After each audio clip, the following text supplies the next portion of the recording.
कोलकाता के RG Kar medical college में 9 अगस्त को वहां की एक ट्रेनी डॉक्टर के साथ क्रूरतापूर्वक बलात्कार कर उसका मर्डर कर दिया जाता है। और इस घिनौना काम को करने वाला कोई और नहीं बल्कि कोलकाता पुलिस का अपना सिविक वॉलंटियर संजय रॉय होता है, जो कि कोलकाता पुलिस के लिए एक सिविक वॉलंटियर की तरह कार्य करता था।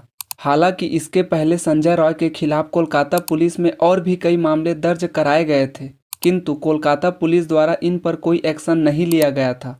कोई बताएगा क्यों?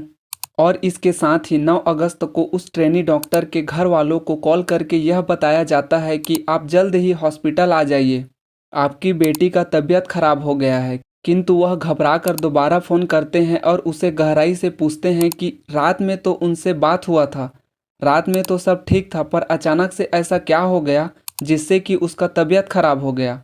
तो उसके द्वारा बताया जाता है कि आपकी बच्ची के द्वारा आत्महत्या कर लिया गया है। कोई बताएगा आखिर क्यों? उसके बाद उस बेबस और लाचार माता पिता को अस्पताल पहुंचने के बाद उन्हें 3 घंटों तक अस्पताल के बाहर खड़ा रखा जाता है। उन्हें 3 घंटे तक अपनी बेटी को एक नज़र देखने के लिए इस कदर तड़पाया जाता है। कोई बताएगा आखिर क्यों? इस पूरी खबर को नेशनल अटेंशन न मिले करके इसे लोकल लेवल पर ही दबाने का प्रयास किया जा रहा था। कोई बताएगा आखिर क्यों? उसके बाद वहाँ के प्रिंसिपल संदीप घोष के द्वारा एकदम वाहियात से बयान, जिसमें यह कहा जाना कि रात में अकेले रहना उस ट्रेनी डॉक्टर की गैर जिम्मेदारी थी। कोई बताएगा आखिर ऐसा क्यों? फिर इसके बाद वहाँ के प्रिंसिपल संदीप घोष का इस्तीफा देने के बाद उसे Calcutta national medical college CNMC का प्रिंसिपल बना दिया जाता है। कोई बताएगा आखिर ऐसा क्यों?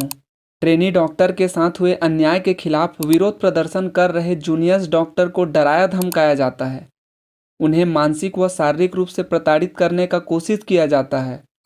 विरोध प्रदर्शन कर रहे जूनियर्स डॉक्टर के बीच में कुछ लोगों द्वारा अस्पताल के अंदर घुसकर तोड़फोड़ करने का कार्य किया जाता है। कोई बताएगा क्यों? इस प्रकार उस पीड़िता को न्याय दिलाने में असफल होती दिख रही लोकल पुलिस और शासन प्रशासन हाथ में हाथ रखी दिखाई दे रही है। जिनको राज्य में लॉ एंड ऑर्डर मेंटेन करके राज्य में शांति और सुरक्षा को बनाए रखना चाहिए, उनके द्वारा लोगों के साथ प्रोटेस्ट किया जा रहा है।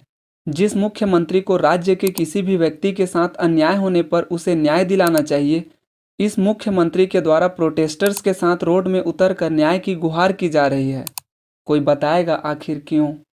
इस प्रकार से इस घटनाक्रम की हर एक कड़ी को बारी बारी से ऑब्जर्व करने पर यह पता चलता है कि दरअसल जो चीज़ हमें दिख रही है और जो चीज़ दिखाई जा रही है, वास्तविकता इससे काफ़ी परे है। क्योंकि जिस प्रकार से अलग अलग चीज़ें पोस्टमार्टम रिपोर्ट में सामने आई हैं, इस प्रकार की क्रूरता को किसी एक व्यक्ति के द्वारा नहीं किया जा सकता है। जरूर इसमें कई लोगों का हाथ है और इस प्रकार इसमें केवल संजय रॉय को बलि का बकरा बना करके बाकी सबको छिपाने का प्रयास किया जा रहा है। आखिर ऐसा क्यों?